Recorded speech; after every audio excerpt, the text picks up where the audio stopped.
Good evening, everyone. Welcome to the Movie Magic Show for Wednesday, the 27th of April 2022. I'm one of your hosts, Shane Bailey, joined by my wickedly talented cast.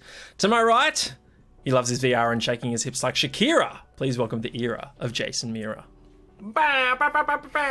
And to his right, it's the dulcet tones in your headphones, here to engineer a sincere atmosphere, Terry Fear. Good evening.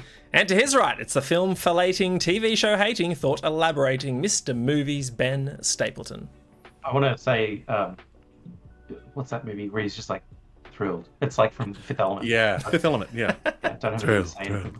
Thrilled. That's all. Right on, out of turning red. Yeah.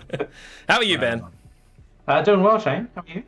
I'm good. Things are well. It's a Wednesday, up day, closer to Friday. Wednesday. I always look forward to good episodes, like talking good about movies more than jumping on bad movies. 100%. So this is gonna be a good one. Yeah. Hello to Sir Ducky in chat, who joins us for the first time. Good to have you with us, my friend. Terry, how are you, sir? Oh, outrageous. I'm well, thank you. I had a good lunch with Ben today. Had Kingsley's chicken for the first time. Their southern fry. It was pretty good. You know. Is that your first Kingsley's ever? This is my first Kingsley's ever. Yeah. Oh my goodness. Yeah, there's one not even like it's a 15-minute walk from me. 15 minute, half an hour walk. Is this some Australian capital territorial chain? It is. It is a train. Us New South Welshmen don't know about. Apparently, It's there's like our one EJs. in Woolloomooloo. EJs. It's like I typed in Kingsley's into the maps and it's like Woolloomooloo. I'm like, yeah, Woolloomooloo, 4 hours from where I am. Thanks, Google. Yeah, Siri does the same thing to me. I'm like, take me to the whatever, and it's like, which one? I'm like, there's only one. Like like within 500 kilometers of me, there's one. Yeah. And so then I said like the one in Fishwick, and then she's like, gotcha, taking you to Fishwick. She just took me to the middle of the suburb. Yeah. She just dropped me in the middle of the suburb. It's like, you've arrived. I'm like, where is it then? And then I had to Google it again, and then I'm like, oh, okay, so it's actually like still 5 minutes away. Amazing. Yeah. Amazing. Love it. I hate Siri. So Ducky Nose is quacking amazing, apparently. There you go. Oh, nice. Mr. Mira, how are you, sir? It's good to have you back with us. Yeah, Missed a few episodes. It has. It's been a whirlwind. I've been doing everything everywhere all at once. Hey!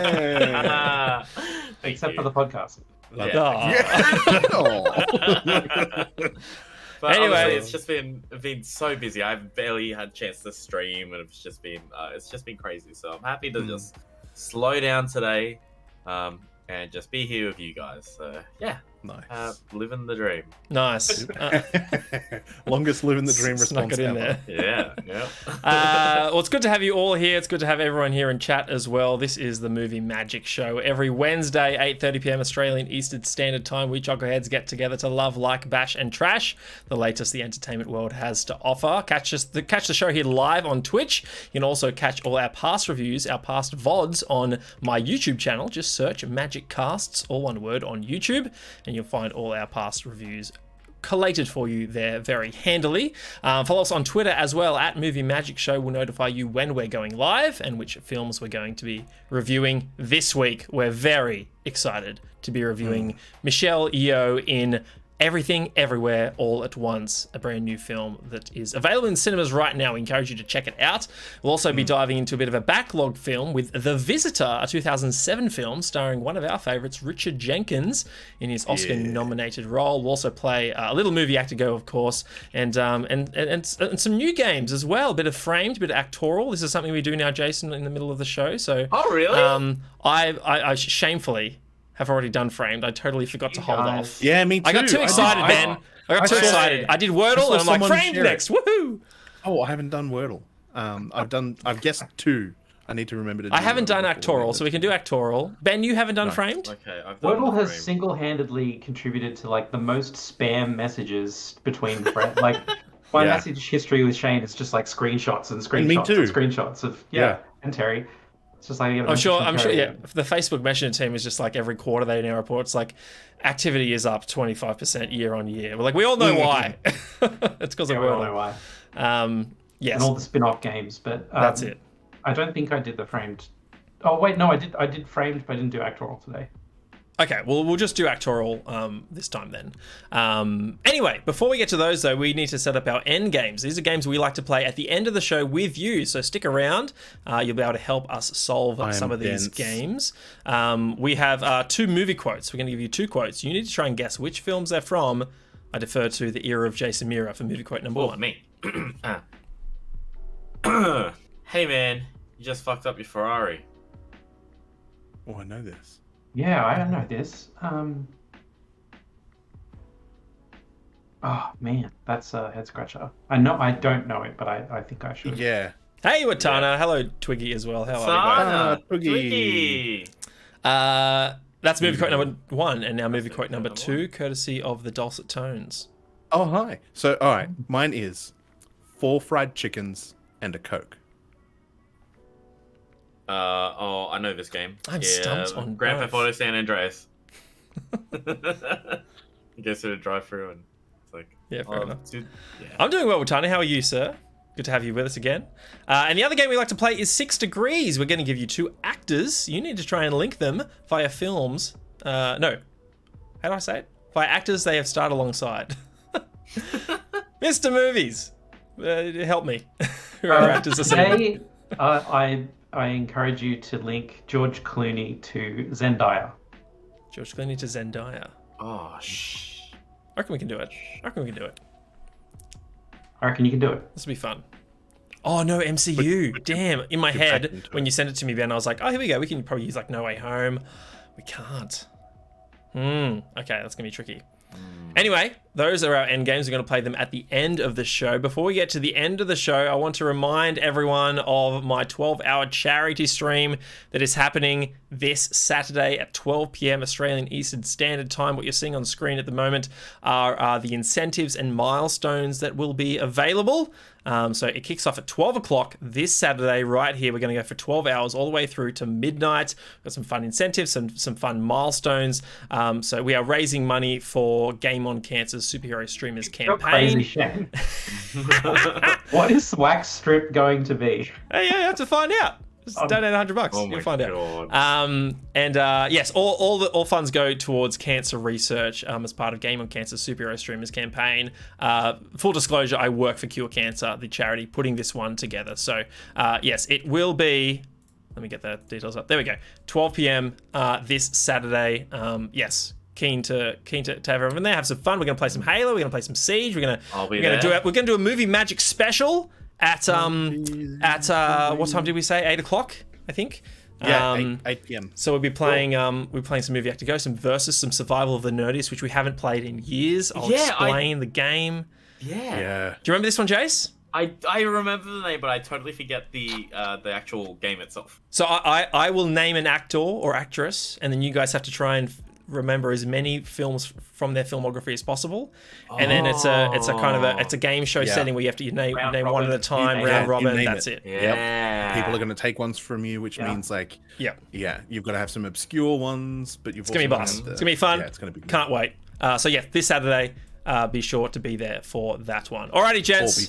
That's enough of the intro. Let's get into our first review. It is going to be of The Visitor, which is a 2007 American drama film from American writer-director Tom McCarthy, who we know and love for his work on Win-Win and Spotlight, which we reviewed not too long ago. Catch our Spotlight review on the YouTube channel. It is produced by Michael London and Mary Jane Skalski. The screenplay focuses on a lonely economic professor in late middle age whose life changes when a chance encounter with an immigrant couple forces him to face issues relating to identity, immigration, and cross-cultural communication in post-9/11 New York City. It stars Richard Jenkins, who we all know and love, in the lead role as Walter, Haz Slyman as Tarek, Hiyam Abbas as Mona, and Denai Guerrera in her debut role as Zainab. Pardon me. She's best known for playing Okoye in the MCU. For The Visitor, McCarthy won the 2008 Independent Spirit Award for Best Director, while Jenkins was nominated for Best Actor at the 81st Academy Awards, though Sean Penn won for his performance in Milk that year. Audiences like this one, 7.6 on IMDb from 43,000 users and a Metascore of 79. Gentlemen, for the right to go first, Rotten Tomatoes. Jason, take a wild stab since you haven't seen this one yet. 80. I'll say 82. I was going to say 86. Certified fresh 90%. Ooh. Big thumbs up for the critics for this one. Like I said, Richard Jenkins, we know and love him. He's been in a couple of Guillermo del Toro films recently. What was it called? Nightmare Alley, and then also the Shape of Water. We've seen him in things like we had a small role in Spotlight, Killing Me Softly. He's well known for Step Brothers as well, playing I the, love him playing in the Step father. Brothers. He's great. So much. Eat, Pray, Love as well, not too long ago. Anyway, the dulcet tones of Terry Fear, The Visitor, Price sir. is Right rules. You hadn't seen this one, correct me if I'm wrong? I had not. I have now. So I viewed the film. I did have to watch it, unfortunately, in two parts. I started watching it and then forgot that I had tasks to take care of. But I watched the second 2/3 of the movie with Jen, which was really, really good.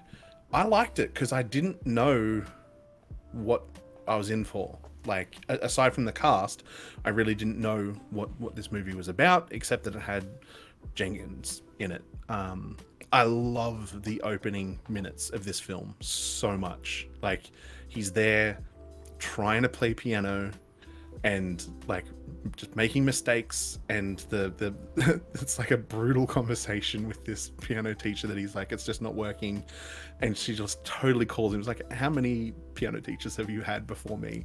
And he's like, you're the 5th teacher. And she's like, not everyone's cut out for this kind of thing. Not everyone has the talent for it. So if you ever want to sell that piano, I would be delighted to buy it. It's so savage. And he's like, it's not for sale. Like I love the opening minutes. Kind of sets the tone a bit. I like how he says like, oh, this isn't working out. She's like, oh, so you're giving up? He's like, no. Yeah, that too. It's savage both ways. I'd forgotten about that. This isn't going to work out. Oh my. But also, like, the character is really well established. Who did you say directed the film? Tom McCarthy. Yeah, Spotlight. Same director. Same director. Really, really good. I like the way he paces these things and how he introduces characters. Love the way he did it in Spotlight. Really like the way he did it here. In a very short space of time, you get a really good look into this character's essence. He's a professor. He's trying to do something, even though he's obviously got a passion of some kind for music, because he's trying to persist in learning, even though he's advanced in age.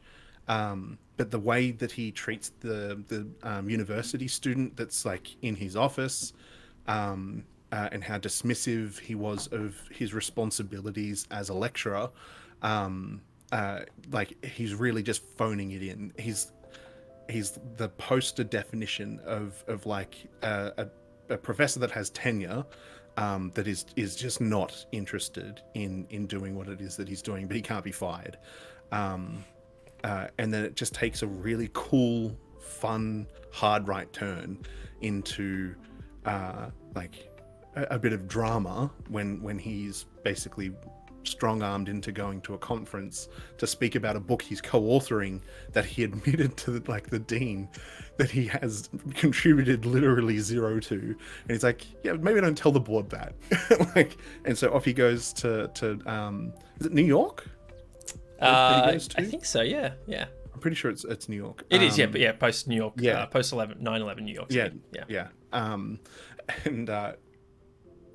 He has some visitors in the apartment that he owns that he didn't invite there, and they weren't told that he existed either, and it just kind of unfolds from there. So really, really short period of time, you get the establishment of this character, and I just think that it's really efficiently done. It's not rushed, but it's also there's not a lot of fat in that opening sort of 10-15 minutes of the film.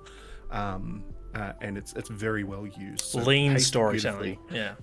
It's super cut back, and I would say the whole film is like there's really only the 4 named characters. You have a very limited screen time for the dean, very limited screen time for the piano teacher, and some immigration representatives in some type of prison or facility of some kind. But apart from that, it's just extras and people that are on the street as they're filming. Super cut back, and I like it. I like the way that it kind of unfolds, really organically. And I ended up loving this guy. What Walter. Walter. I'm like, it's not Mitty. I ended up falling in love with this character because he's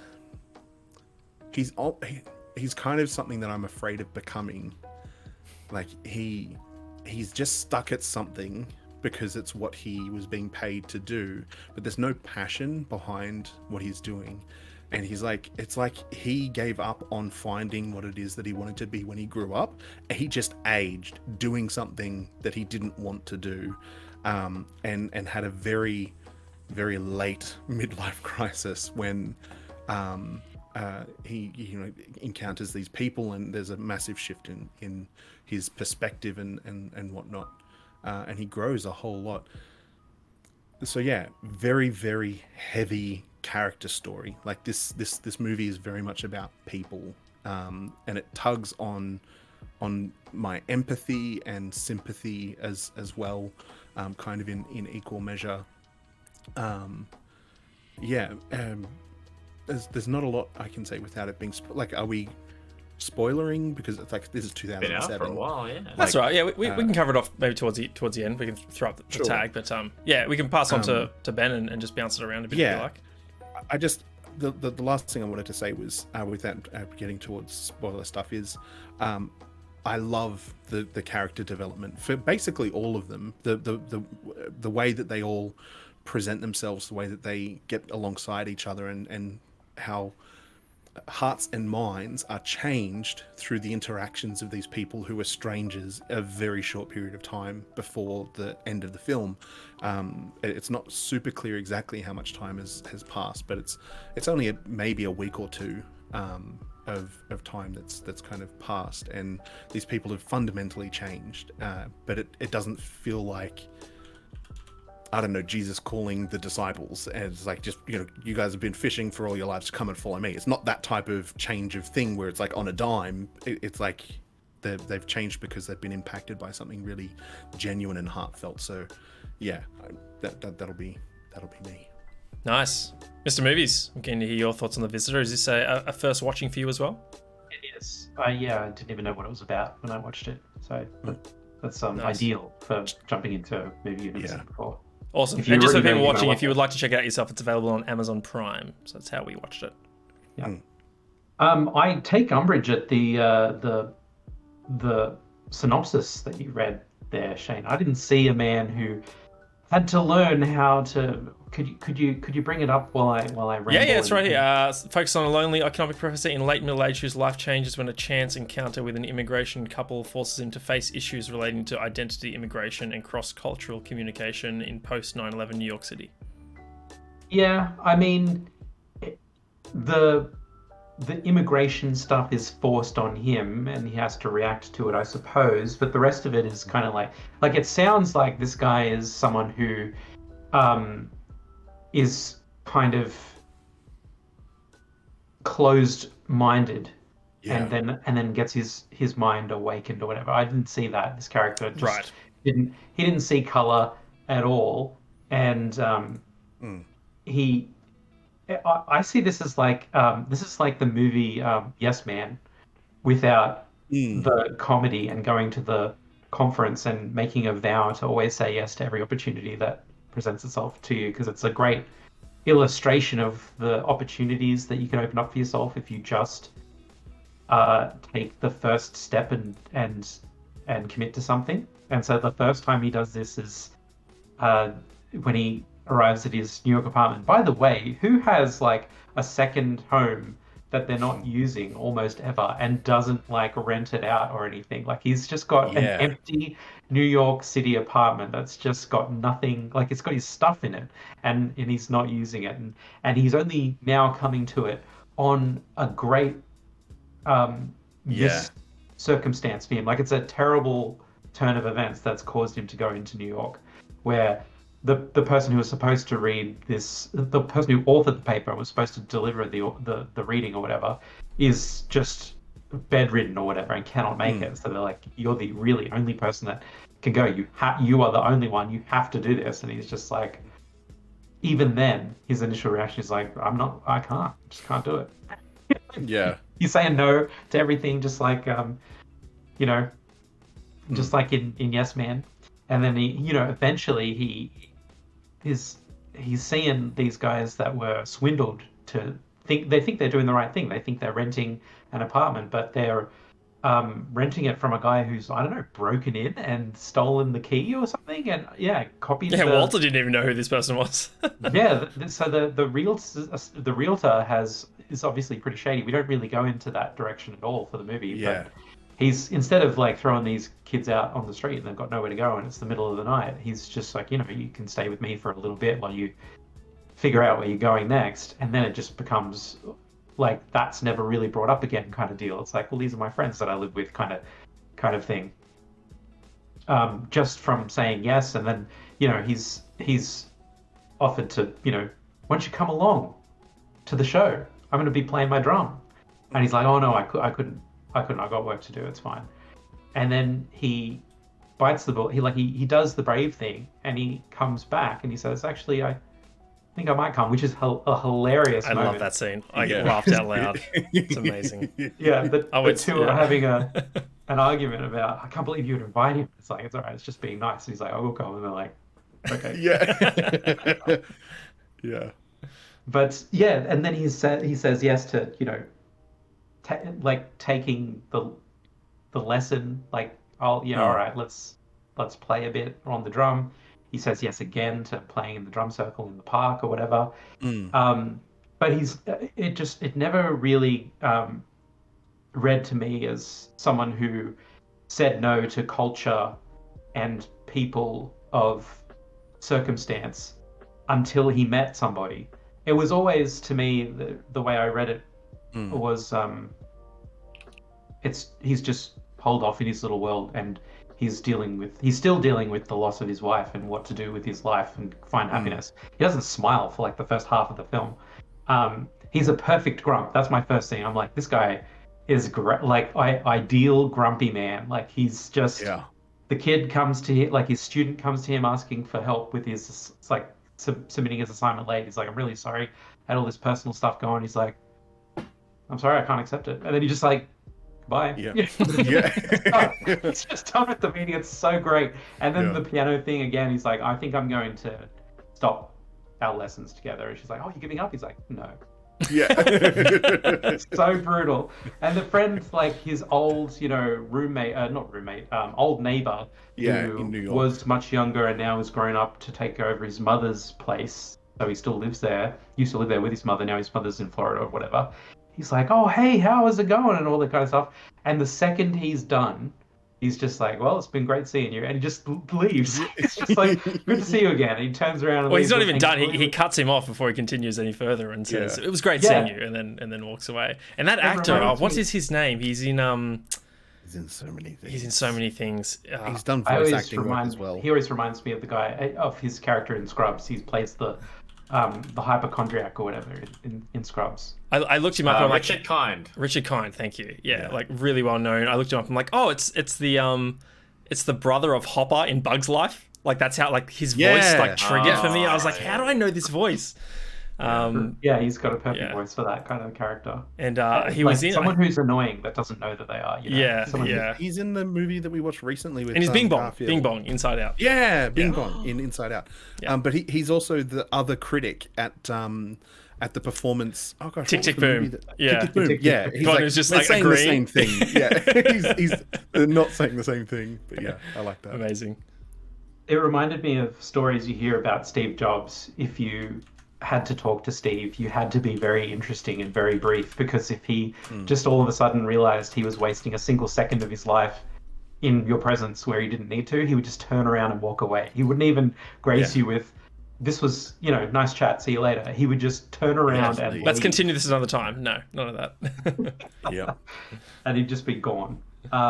Look, but he's a really kind person. I love that turn as well, how he's just constant, like he Yeah. sees just how easy it is to be kind to these people, and he does it. Like it's just there was this one moment where he was very short because it's being kind of not interrogated, but old mate's mum is asking about his work and how his book writing is going, and asking, things that cause him stress. So he's getting stressed and he's annoyed with the conversation, and he just is very short with her, and he says something like, well, I'm just not explaining it because someone like you wouldn't understand us. Yeah, he's like, he's really if mean. someone who isn't a writer wouldn't understand. And he immediately goes into himself and then comes back and says, I shouldn't have spoken to you like that. Yeah. He doesn't say, I'm very sorry, but he says, I regret saying that to you. That was mean. And that was really something I quite loved that scene, actually. That was a really good scene. Look, as far as the direction is concerned, it's there's no set pieces, there's no amazing one shots, there's no great cinematography on display here.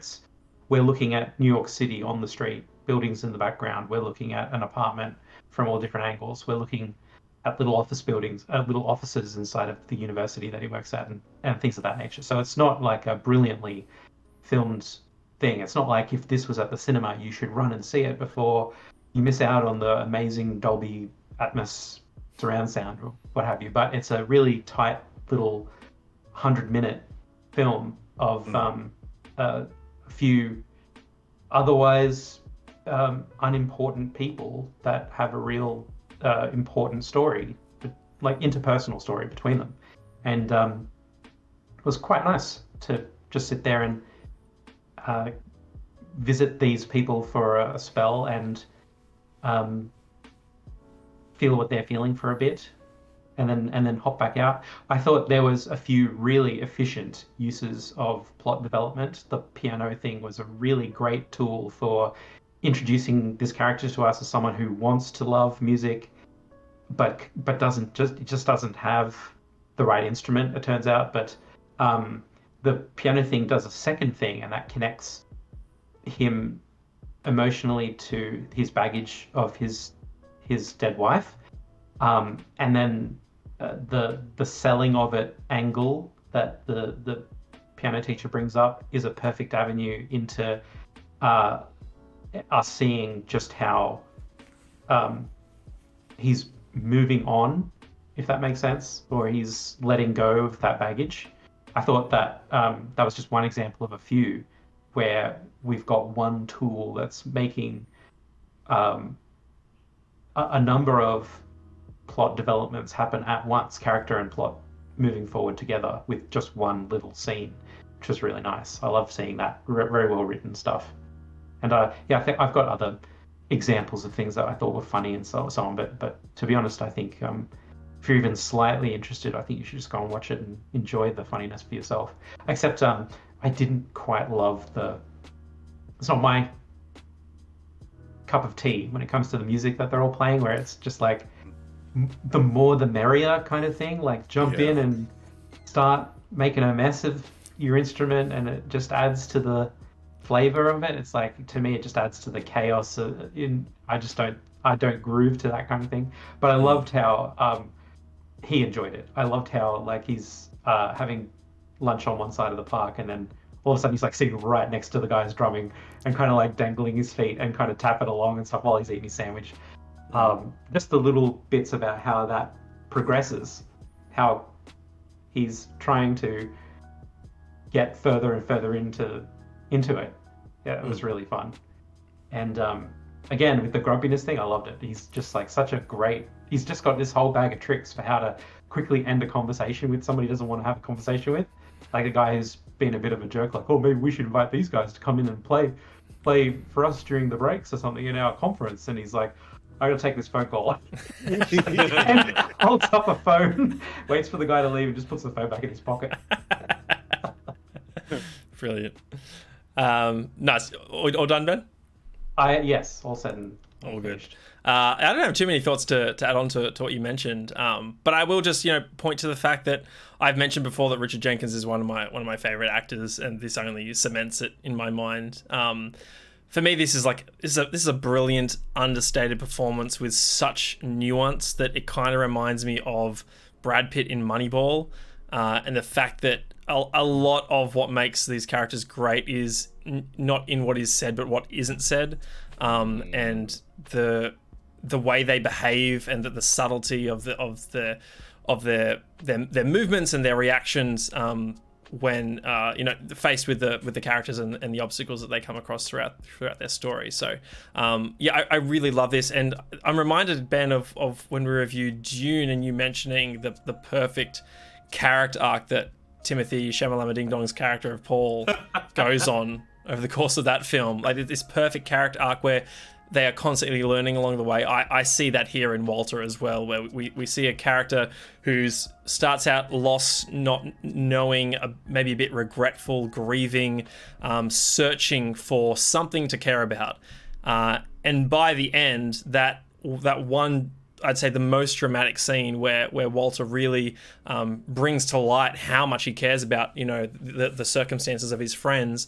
I thought it was just like this perfect crescendo to this character arc that this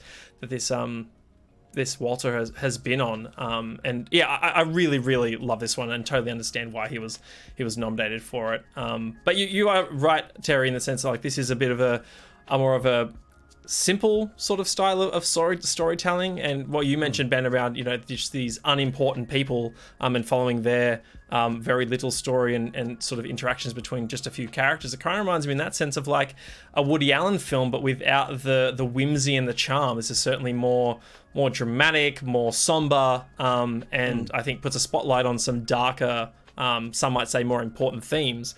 But it's still, I'm imagining how this would be Woody Allen pick, and it would be Richard Jenkins narrating to us about just what he's thinking and what he thinks about life and all that kind of constantly talking to us, and funny music that just keeps replaying at the start of every scene. Time he walks on the street of New York. Yeah. And things exposition that introduces us to the time and place that we find ourselves is a big thing that Woody Allen loves. Where in this movie it was just a single shot of things here and there, maybe a line of dialogue. For instance, when he's driving to New York, he passes like a protest group or a banner or something that just says "Bring home our troops" or whatever, and so you go, "Oh, boom, we're in the Iraq-Afghan war cycle just after the Twin Tower attacks." That's War on Terror. That's the place that we're finding ourselves, in New York of all places. And then like another thing that keeps reminding you that's where we're at, make this movie a little timeless, is when they're on the ferry and somebody says, the girlfriend, I forgot her name, she says, "That's where the Twin Towers used to be, right there." And it's like, yeah, bit on the nose that time, but still, it you're reminded of to not go into spoiler territory, but you're reminded of the other side of the situation that they all find themselves in, with grounding us to time and place, context of where we are. Certainly. I don't have much else to say around this one. I think it's one that I can heartily recommend to anyone. Like you said, Ben, bit of a shorter film as well. So really tight, like really beautifully paced, and it ended right on cue. Like if it went for even 5 minutes longer, I'd be like, "Ooh, this is getting long." But it ended right when it needed to. It was really good. I like the idea that this is a film earlier in Tom McCarthy's career that, maybe he was cutting his teeth. He was, finding his groove, his storytelling style, and I think I would like to revisit Win-Win, which I believe was 2011 for him. So trying to see his I suppose directorial evolution from this in 2007, Win-Win in 2011, and then Spotlight eventually in 2015, and see if we can track some similarities, because there are certain moments here and there that kind of give me glimpses into what we see come to life in something like Spotlight many years later. Anyway, well, let's do some verdicts, gentlemen. It's a don't miss it from me. Even though it's been out for quite a while. I just think it's one of those films that I would highly recommend. Add it to your list on Amazon Prime if you haven't done so already. Definitely. Terry? Yeah, same. Samesies. I think, yeah, Samesies. especially if you like Richard Jenkins. It's great performance by him, like Yeah. you said, Shane. And I say, don't rush. Just like, don't bother. Yeah. If you live in the dream like Jace, just keep. Oh, keep mate. dreaming. Keep Oh, living that dream. keep living it. Any questions or comments, Jason, that come to mind based on our review, or are you just keen No, to it dive just in? seems like a nice slice of life. Slice. Slice of lice, that's it, yes. Slice of lice. Type film. It's just a nice character-driven movie, which is sometimes really nice to put on a Sunday afternoon. Yeah, like Denai Guerrera's debut on screen. So this was her first role, and then just a not 5 years later, she's in the MCU. So yeah. Cool. Awesome. Any spoilers you want to get into, gentlemen? I've Not reconsidered. me. Yeah, I've reconsidered. I don't really think it's necessary. I think when that alien came out. When that alien came out, The chest burst. That was a weird is twist. that right? That was a weird twist. They're just playing the bongos, and all of a sudden, Yeah. bizarre. Yeah. Anyway. They were the aliens. The Visitor, it is available on Amazon Prime. We highly encourage that you check it out for yourself.